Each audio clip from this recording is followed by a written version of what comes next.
tardes. Muy buenas tardes. El día de hoy vamos a estar hablando un poco de los otros traumatismos corneales, continuando pues con lo que es el ciclo seminal. Ok, empezamos con ¿qué son los traumatismos corneales? Okay. Sabemos que la córnea, como parte más anterior del ojo, está sumamente expuesta a múltiples lesiones y a múltiples injurias que pudiesen lesionarla, bien sea abrasiones, bien sea partículas extrañas en el aire o microorganismos que viajan a través del aire, lesiones mecánicas, incluso está relacionada con lesiones o con traumatismos cerrados con la fuerza suficiente para incluso evitar las funciones del globo mismo. Por ende, los traumatismos corneales tienen múltiples presentaciones clínicas de las cuales vamos a ir hablando el día de hoy. Aparte de ello, tenemos que saber que la córnea es la principal superficie refractiva del ojo. Por eso, cualquier lesión en su contorno pudiese llevarnos a problemas de la agudeza visual bastante difíciles de resolver. Cabe destacar que para poder hacer una evaluación de un traumatismo corneal tenemos que hacer una historia clínica bastante descriptiva, bastante detallada, ¿ok? Porque ella nos permitirá o nos ayudará al uso o no, si necesitamos el uso o no de técnicas auxiliares, el uso o no de pruebas auxiliares, y también tenemos que hacer una descripción completa de la actividad que estaba realizando el paciente, cómo sucedió el traumatismo, si estaba relacionado o no con un cuerpo extraño, cuándo ocurrió y si el paciente no estaba utilizando lentes protectores. Es importante que durante estos traumatismos corneales se haga una descripción bastante exacta, ¿okay? Se haga un cuento, o sea, se haga un recuento del traumatismo, ¿okay? Para que el facultativo o el examinador pues tenga puede inferir acerca del daño realmente del globo ocular, si hay un traumatismo ocular o un traumatismo ocular que comprometa el globo, que esté oculto, o si hay presencia o no de algún cuerpo extraño. Y si hay presencia de algún cuerpo extraño, pues tenemos que tratar de fundamentar nuestro examen a la estructura de ese cuerpo extraño, de qué está conformado, porque hay ciertas estructuras que son relativamente inertes, como es el caso de los vidrios, los plásticos, y otros que son altamente inflamatorios, como es el hecho de los metales, las partículas vegetales o incluso partículas de insectos, causan grandes lesiones en el ocular. Tenemos que saber también la cinética de ese cuerpo extraño, y tenemos que saber la extensión, hasta dónde llegó ese cuerpo extraño en el intraocular. Pero eso vamos a hablar un poco más adelante.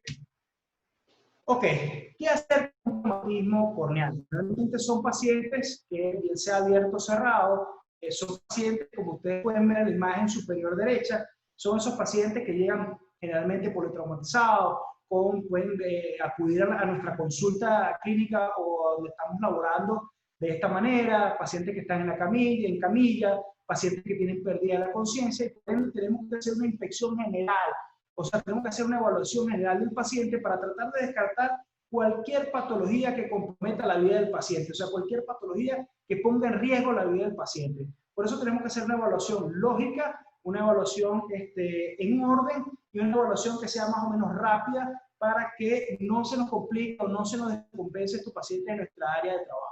¿Ok? Lo principal, pues, es la evaluación de los párpados. Tenemos que evaluar si hay presencia de cuerpos extraños sobre la superficie de los párpados, si hay presencia de agentes químicos o si hay presencia de laceraciones, porque esto nos permite saber si hay similitudes de estas lesiones sobre la superficie corneal. Y bueno, obviamente la evaluación corneal, que es fundamental, si en algunos casos estos pacientes estén en la camilla, estén con pérdida de la conciencia, que no colaboren con nosotros, muchas veces no vamos a tener nuestra mejor herramienta, que es la lámpara de hendidura, ¿ok? Pero por ende tenemos que tener una buena iluminación, ¿ok? Para poder evaluar todo lo que son los fondos del saco, tenemos que evaluar bien la superficie corneal, tratar de que esa luz sea suficiente para evaluar todas aquellas lesiones que puedan estar escondidas, ¿ok? También tenemos que tratar de vertir esos párpados para buscar posibles cuerpos extraños que estén por allí alojados. ¿Ok? La clasificación que vamos a hacer el día de hoy de los traumatismos corneales, bien, son abiertos y cerrados. ¿Ok? Entre los cerrados tenemos la abrasión epitelar, la abrasión astromal, el cuerpo extraño superficial y el propio traumatismo corneal cerrado, que se divide en contuso y por conmoción. Y bueno, el traumatismo corneal abierto, que bueno, es básicamente el perforar. Empezando con lo que son los traumatismos corneal cerrado, empezamos con lo que es la abrasión epitelial. La abrasión epitelial son las lesiones oftalmológicas más comunes y las que más nos van a llegar en nuestra área de trabajo. Básicamente son el resultado de cualquier lesión cualquier lesión que cause un daño a nivel del epitelio corneal. La etiología de las abrasiones epiteliales son variables, pero la más aceptada es cuando una fuerza tangencial choca contra la superficie de la córnea, ¿okay? Es lo característico. Entonces, la etiología puede ser variable, de contacto y de no contacto. Entonces, de contacto tenemos las uñas, el papel, los pinceles, el rímel, etcétera, todo que pueda causar una lesión a nivel del epitelio corneal. Y tenemos las lesiones de no contacto, en lo cual son aquellas que obviamente no necesitan algo que choque o una fuerza artificial que lesione el epitelio, sino que pueden ser transmitidas, como el caso de la radiación o el calor. Si ustedes pueden ver las imágenes que están aquí en la parte superior, en la parte central de la lámina, podemos ver cómo se evidencia, cómo se ve más o menos una abrasión epitelial, o lo que nosotros llamamos una desepitelización. ¿Okay? Se ve esa área desnuda, ¿okay? Se ve esa área desnuda, que ya vamos a hablar más adelante, de bordes irregulares. También generalmente podemos utilizar maniobras de tinción, como el uso de la fluoresceína, y se ven esos efectos parciales del epitelio que son captados por la fluoresceína al usar la luz de azul de cobalto. También puede verse de esta manera, bordes lineales. Esta está más asociada a un cuerpo externo ubicado a nivel del tarso, del párpado superior. Y cada vez que el paciente parpadea, pues genera estas lesiones epiteliales. Tenemos que saber la fisiopatología, qué es lo que sucede con estas abrasiones epiteliales. Sabemos que las adherencias del epitelio al estroma son bastante complejas, pero para tener una idea de qué es lo que sucede, aquí les traje una imagen que hace la similitud del epitelio corneal. Entonces vemos que las células basales están adheridas mediante los hemidesmosomas hacia la lámina lúcida. La lámina lúcida está conformada por complejos especializados, que son unas glicoproteínas de alto peso molecular, como son la laminina, la estatina, la fibronectina, ¿okay? Específicamente. Y justamente por debajo de la lámina lúcida encontramos la lámina densa, ¿okay? Que la lámina densa tiene ciertas estructurales con la membrana de Bowman, o sea que va a estar conformada por colágeno tipo 4. ¿Ok? Entonces, ¿qué es lo que sucede? Cuando hay una fuerza tangencial que lesiona el epitelio corneal, ¿ok? Se produce una separación de estas células basales, ¿ok? Que traen un diagrama donde podemos evidenciarlo de mejor manera. Cuando hay una fuerza tangencial que lesiona las células basales, ¿ok? Ahí ocurre una separación, ocurre una liberación de todos estos complejos especializados y pueden ocurrir dos cosas. Si la abrasión epitelial no es lo suficientemente profunda y solamente afecta a las células basales, pues el epitelio generalmente se va a regenerar de forma normal sin dejar cicatriz. Si por el contrario, las abrasiones epiteliales comprometen la membrana de Bowman y comprometen el estroma, se puede producir una cicatrización corneal de grado variable, dependiendo de la extensión de la abrasión epitelial. ¿Okay? La clínica de la abrasión epitelial es bastante florida. Los pacientes generalmente van a llegar con un dolor de moderada a fuerte intensidad, que generalmente es desproporcionado con la lesión que estamos viendo. Y bueno, eso exceptuando los pacientes epiteliales por los soldadores o por el arco de soldadura, que generalmente la clínica del dolor reaparece mucho después, a las 8 o a las 12 horas. La fotofobia, que es característico de estos pacientes incluso pueden referir molestias con el uso de la luz artificial del consultorio, ¿ok? Y eso dificulta muchas veces la toma de la agudeza visual. La disminución de la agudeza visual va a estar relacionado íntimamente pues con los defectos o las irregularidades que se presenten sobre el epitelio y más aún pueden presentarse esa disminución de la agudeza visual si pues están ubicadas más o menos en el eje visual. Bueno, y la sensación del cuerpo cráneo, que también es característica de ellos, si hay un flap, si hay un epitelio por ahí que está corrugado y que cada vez que parpadea el paciente puede sentir esa sensación de que hay partículas dentro de la superficie y pues refieren bastante molestia a ello. Por eso es importantísimo, es importante que utilicemos, por ejemplo, anestésico tópico, como el caso de la propacaína, como el caso de la propacaína al 0.5%, que en la mayoría de los casos los pacientes refieren un alivio casi total de los síntomas de la abrasión epitelial. ¿Ok? El diagnóstico lo hacemos fácilmente con nuestra mejor herramienta para evaluar la superficie coral, con la lámpara hendidura, una biomicroscopía con lámpara hendidura, haciendo una exploración lógica con las técnicas de iluminación, técnica de iluminación difusa, con el haz de paralelepípedo, o en su caso la dispersión escleral. Por ejemplo, en esta imagen que pueden ver a su lado derecho, no sé si están viendo el puntero, espero que lo estén viendo, si iluminamos la superficie, en el caso de esta abrasión epitelial que es casi total, puede verse como ese reflejo, hay una opacidad, un endurecimiento del reflejo normal de la luz, que es característico en las abrasiones epiteliales. Y si usamos la técnica de dispersión escleral, se pueden ver los bordes irregulares del defecto. ¿Okay? Aparte de eso, si queremos confirmar el diagnóstico de estas abrasiones epiteliales, podemos utilizar técnicas auxiliares como es la fluoresceína o la rosa de Bengala, que al colocarla o instilarla en la superficie corneal y utilizando técnicas de iluminación como el azul de cobalto, pues teñirá la superficie lesionada en verde manzana. Eso nos ayudaría a corroborar el diagnóstico. ¿Ok? El tratamiento de las abrasiones epiteliales va dirigido a aliviar los síntomas del paciente específicamente, a la prevención de las complicaciones y a la protección del epitelio curativo. Vamos a hablar más adelante del epitelio curativo. Entonces, tenemos tres elementos importantísimos en el tratamiento de la abrasión epitelial. Tenemos los cicloplégicos, los antibióticos tópicos y el oclusor compresivo. Vamos a detallar cada uno de ellos. Los cicloplégicos, ellos paralizan el músculo ciliar y causan y disminuyen los espasmos del músculo ciliar, mejorando relativamente el dolor y la fotofobia. ¿Okay? Tenemos de acción corta y de acción más prolongada. Entre la de acción corta tenemos hidrocloruro de ciclopentolato al 0.5% al 1%, que generalmente están usados en defectos epiteliales más pequeños, ¿okay? Que tienen una repitelización más rápida y que sean de menor tamaño. Mientras que el bromuro de homatropina generalmente se usa, tiene un efecto mucho más prolongado y generalmente se usa en defectos que son más extensos o defectos que sean totales. ¿Okay? Luego tenemos los antibióticos tópicos.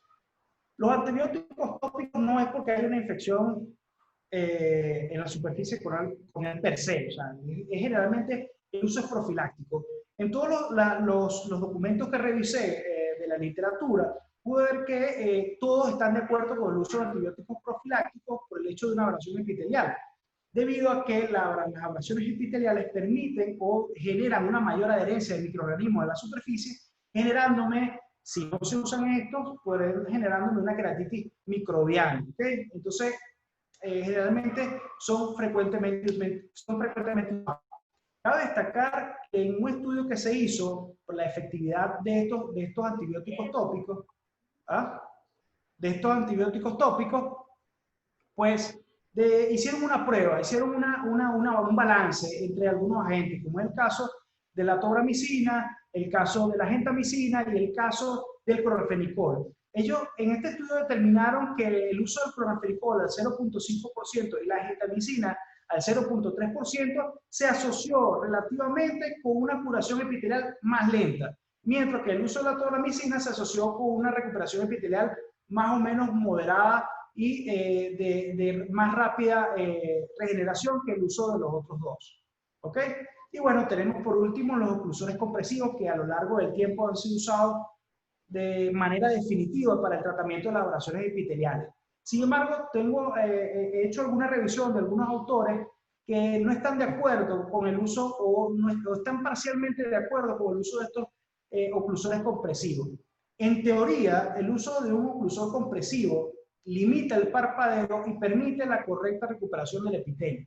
Eso es lo que sabemos en teoría, ¿ok? Y es lo que normalmente usamos. Sin embargo, alguno de ellos refiere que el uso de estos parches compresivos lo que hacen es aumentar la temperatura de la superficie corneal y favorecer la replicación de las bacterias. Y por ende, prefieren el uso de lentes de contacto terapéutico o lentes de contacto de vendaje, refieren ellos en la literatura. También refieren que el uso de estos oclusores compresivos lo que hacen es disminuir la cantidad de oxígeno en la superficie corneal y pues disminuyen la reepitelización adecuada. Por ende, ellos están más ellos se inclinan más por el uso de lentes de contacto terapéutico de vendaje, porque primero, permiten la visión del paciente, no es un ojo que no está viendo, sino un ojo que está viendo, permiten la correcta revitalización y pues disminuyen las molestias del uso del parche compresivo. ¿Okay? ¿De qué manera ocurre la recuperación epitelial? O sea, ¿cómo sucede esto? Tenemos dos fases. Tenemos una fase latente y una fase replicativa. Son generalmente las situaciones que ocurren para la recuperación del epitelio.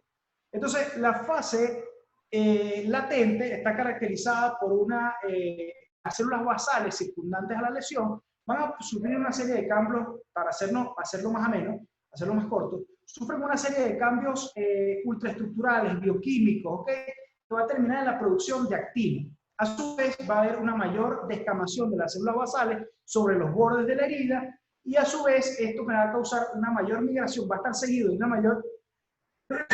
mayor migración de las células liales a través del defecto, generando la recuperación del mismo. Esto sucede en la primera hora posterior al traumatismo.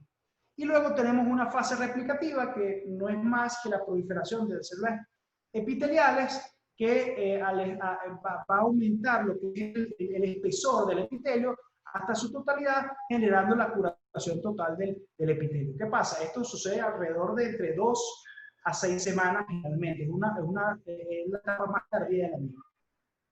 ¿Ok? Y entre las complicaciones de la evaluación epitelial, básicamente son defectos que se curan sin dificultad alguna. Claro, siempre si no hay recurrencia de la lesión, pueden recuperarse a partir de 24 o 48 horas. Sin embargo, siempre y cuando no haya lesión de la membrana de Bowman o del estroma. ¿Ok? Bueno, luego pasamos a lo que son las abrasiones estromales. O sea, estos son bastante inusuales.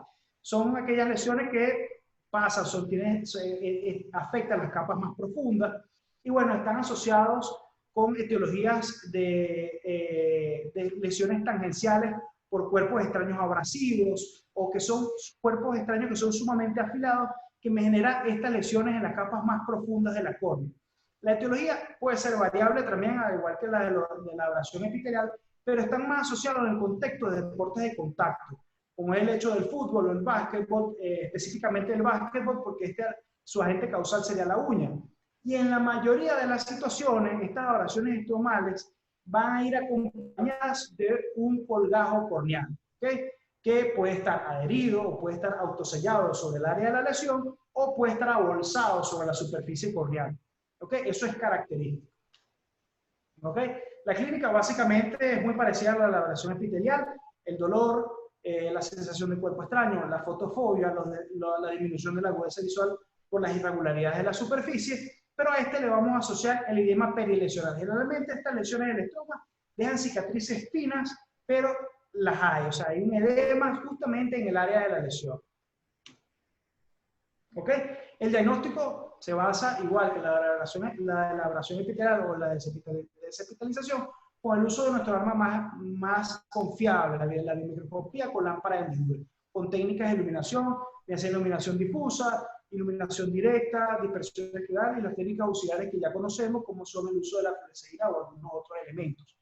Es importante que la toma de presión, en el caso de las abrasiones estromales, sean cuidadosas y el uso de las técnicas auxiliares vayan a tratar de identificar, a ver si podemos conseguir o no perforaciones corneales completas, como es el uso de la técnica de Seidel, que instilamos fluoresceína sobre la superficie corneal y pues vemos que el humor acuoso lava generalmente esta fluoresceína en el caso que sea un traumatismo corneal penetrante. El tratamiento básicamente de la abrasión estromal va a depender del tipo clínico que se presente. Si hay un colgajo, si no hay presencia de colgajo o si el área afectada es sumamente delgada. Importantísimo, si en la abrasión estromal hay una presencia de colgajo, nuestros fundamentos terapéuticos tienen que ir a estabilizar esa área defectuosa, a estabilizarla en su área anatómica adecuada. ¿Ok? ¿De qué manera lo podemos hacer? Bueno, utilizando un lente de contacto terapéutico, tratamos de aproximar, ¿sí? O si ya está sobre el área anatómica adecuada, pues lo que le colocamos un lente de contacto para que esto epitelice la superficie y pues permitan lo que es la curación posterior del estromo. Y bueno, utilizando también los antibióticos tópicos, los cicloplégicos para evitar el dolor. Si por el contrario no hay colgajo, ¿okay?, o hay una superficie estromal desnuda, bueno, también podemos hacer uso de los lentes de contacto terapéuticos para favorecer la epitelización, más los usos de buena lubricación, debido a que ese defecto tiene un déficit parcial de tejido y pues tenemos que tratar de lubricarlo lo más posible. El uso de ciclopleico y el uso del antibiótico tópico también está documentado, está bien descrito. Las áreas estromas que estén sumamente delgadas y que nos sospeche de una posible perforación corneal, debemos ir pensando en una posible queratoplastia lamelar o una queratoplastia penetrante, siempre y cuando hayamos favorecido la reepitelización, hayamos ayudado a lo que son el proceso inflamatorio antes de emprender procesos reconstructivos. Las complicaciones de las abrasiones estromales, estas sí son variadas debido a que se afectan las capas más profundas de la córnea. ¿Okay? Hay mayor riesgo de adhesión bacteriana, hay mayor riesgo de queratitis y bueno, la complicación que siempre vamos a tener en mente es la formación de cicatrices a nivel de estas lesiones. Además de las alteraciones queratorefractivas. Al alterarse la topografía corneal y haber heridas que causen esas disrupciones, causen esos defectos en la superficie, vamos a tener dificultades en la corrección de estos defectos y va el paciente a tener dificultades con la agudeza visual. Va a generar esos astigmatismos bastante irregulares. ¿Ok? Luego pasamos a las lesiones por cuerpo extraño. Son sumamente comunes. ¿Ok? De hecho, es la segunda forma más común de trauma corneal. Son generalmente, la etiología de esto es aquellas partículas que van por el aire o aquellas partículas que son expelidas por el aire a gran velocidad y que chocan de alguna manera sobre la superficie corneal. Las más comunes son las de contenido, las de aspecto ferroso, aunque también están descritos los plásticos, los vidrios. De hecho, incluso partículas de materia vegetal son muy frecuentes que suceda esto. De hecho, en estudios que pude revisar, en estudios ingleses, que se realizaron en cerca de 25.000 pacientes, en un periodo de 6 años determinaron que cerca del 2% de esos 25.000 pacientes que acudieron a una misma emergencia de un hospital general, cerca del 2%, o sea, cerca del 1.8%, o sea, 472 pacientes presentaron lesiones oculares, específicamente lesiones por cuerpo extraño en la superficie corneal. Lo curioso de este caso es que de esos 472 pacientes, pues 450 no estaban utilizando protectores oculares. Otro de los datos curiosos que traigo fue que durante la Guerra del Golfo, en 1990, en una tienda de campaña hospitalaria de la Fuerza de los Estados Unidos, ellos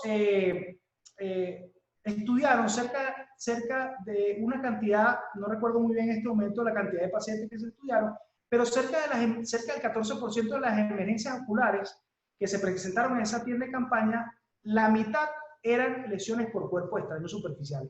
Esto obligó a los de mayor rango a tratar de repartir o tratar de entregarle a estas fuerzas lentes protectores para las expediciones de la infantería, debido a que eran muy comunes estas lesiones por cuerpo extraño. ¿Ok? La clínica de los cuerpos extraños, pues sensación de cuerpo extraño, es lo más común. El blefaropasmo, que es bastante exagerado, la fotofobia, y el diagnóstico lo vamos a hacer obviamente con las técnicas de biomicroscopía con la lámpara de hendidura. La forma de extracción de un cuerpo extraño es bastante sencilla, es bastante básica. Lo hacemos si los cuerpos extraños son superficiales, lo podemos hacer con aplicadores, con lo que nosotros conocemos en nuestro medio de trabajo como son los aplicadores, o los bastoncillos de algodón. ¿Okay? Si por el contrario el cuerpo extraño es más profundo, está más adherido a planos un poco más profundos, podemos usar agujas de tuberculina o podemos usar agujas de calibre de 27 a 30 Gauss, que son bastante eficaces para retirar estos cuerpos extraños. La curación, también se ha reportado el uso de electroimanes, pero obviamente para aquellos materiales, aquellos cuerpos extraños de conformación metálica, Y bueno, también se ha descrito el uso de una fresa rotatoria, que esto va conectado a una base que tiene baterías y permite, como pueden ver aquí en la imagen inferior, esto sería la fresa rotatoria, esto da, por así decir, vueltas, ¿ok? Y se colocan sobre el área defectuosa y permite socavar o permite extraer todas esas partículas que quedan adheridas al epitelio. Como es el caso de estas lesiones que pueden ver a su lado derecho.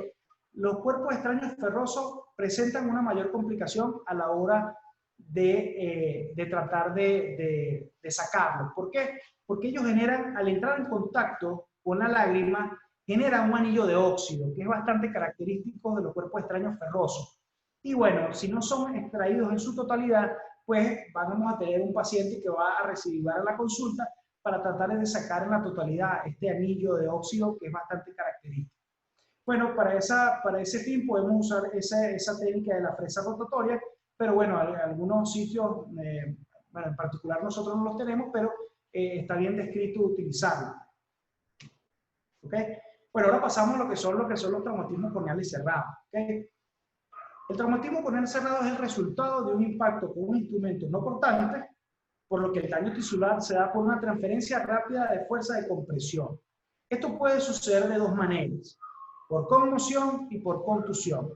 Por conmoción va a ser el resultado de la aceleración y la desaceleración más la oscilación de los tejidos corneales por la transferencia de energía de una onda de choque. Por ejemplo, si nosotros tenemos, un paciente es sometido a la explosión de una granada, eso le puede generar un traumatismo corneal por conmoción, por debido a la movilización, la desaceleración rápida de los tejidos corneales, ¿ok? O por la onda expansiva, para ser más explícito. Mientras que los traumatismos corneales cerrados por contusión, ¿ok? Son aquellos en los cuales la superficie corneal es la fuerza que se aplica sobre la superficie corneal y genera una compresión sobre la córnea y un desplazamiento posterior de la córnea e incluso del globo ocular. Y bueno, la gravedad de esta lesión va a depender de la fuerza y de la intensidad con la que se haga y va a depender también del vector involucrado. En este caso pueden ver la imagen como un puñetazo causa el desplazamiento posterior del globo ocular y de la córnea. ¿Ok? Bueno, la clínica de un traumatismo corneal cerrado, como al principio de la clase estaba comentando el doctor, es muy difícil no acompañado de otras lesiones o no acompañarlo de las lesiones de otras estructuras oculares. Si tenemos un traumatismo corneal cerrado, posiblemente vamos a encontrar un hematoma orbitario, vamos a encontrar fracturas, podemos encontrar defecto pupilar aferente, podemos conseguir hemorragias conjuntivales en 360 grados o hemorragias con quemosis hemorrágicas sectoriales y también podemos conseguir ifema de grado variable. Son característicos, pueden ir de la mano. ¿Okay? Pero como en este caso nuestro tema es sobre los traumatismos corneales, debemos hacer especial énfasis en las secuelas que pudiesen dejar un traumatismo ocular cerrado sobre la córnea. Una de las patologías que son bastante raras, pero que son bastante interesantes, es la endotelopatía difusa. Esta se genera por el impacto del cristalino sobre el endotelio, o viceversa, el impacto del endotelio sobre el cristalino con un traumatismo corneal cerrado, ¿okay? Y genera estas lesiones que pudiesen ver en su imagen, izquierda, en la parte media de la lámina. Podemos ver ese edema que se genera posterior al traumatismo, que es de bordes bien regulares, ¿ok? Y que, bueno, es característico, se genera un edema zonal subyacente que va a ser un edema generalizado o zonal que va a ser subyacente al área del impacto. Puede haber o no presencia de celularidad en la cámara anterior, puede haber o no ifema de grado variable y, bueno, pueden estar asociados o no a desgarros del esfínter del hígado. La complicación más temida de esta endotelopatía difusa traumática, pues es la pérdida permanente de células endoteliales. El tratamiento básicamente es expectante, vigilando siempre que la lesión no se extienda, que no se complique, y bueno, el uso de corticosteroides tópicos está documentado para el uso, para el manejo inflamatorio de esta patología. Luego tenemos los anillos endoteliales, que también son un subtipo de endotelopatía traumática, como pueden evidenciar aquí, es causada, pero esta diferencia de la endotelopatía difusa, esta puede ser causada por cuerpos extraños que choquen sobre la superficie a una velocidad bastante elevada, y que sean relativamente pequeños. Ellos generan a nivel del endotelio un edema bastante localizado, bastante denso, que es característico. Bueno, el tratamiento de bueno, también es expectante, y el uso de corticosteroides tópicos también está documentado. ¿Ok? Luego tenemos las lesiones obstétricas, que también causan un cierto grado de traumatismo corneal cerrado. Las lesiones corneales causadas por el parto o por el proceso de nacimiento per se, secundario a la aplicación de instrumentos, bien sea instrumentos de forceps o Kawasaki, o instrumentos que necesiten vacío, como el uso de las ventosas. ¿Ok? Entonces, ¿qué va a pasar? Estas lesiones obstétricas suelen ser, no suelen ser muy comunes. Generalmente están asociadas a otros traumatismos en los párpados, pueden estar asociados también a hemorragias subconjuntivales, pero son muy raras que se den a nivel de la córnea. Entonces, ¿qué pasa? Pueden pasar de tres maneras. Una, que el forceps choque, o que el forceps lesione directamente la córnea, o que la paciente tenga una pelvis muy estrecha y que ocasione el choque de la córnea con la órbita. ¿Okay? Son las características fundamentales de que suceda estas lesiones obstétricas. ¿Okay? La clínica, un minuto. Bueno, espero que para otro... No, sigue. Cuando se pare, regresamos. Sigue. Ok. Muy bien, la clínica de estas lesiones obstétricas pueden ser variables. Si ustedes pueden ver la imagen que está aquí en la parte inferior, se puede ser ese edema difuso, que con estas líneas verticales o pacificadas, que son características de las rupturas lineales de la membrana adhesiva, ¿okay? Que suelen ser verticales. Y bueno, si están más complicadas, pueden verse la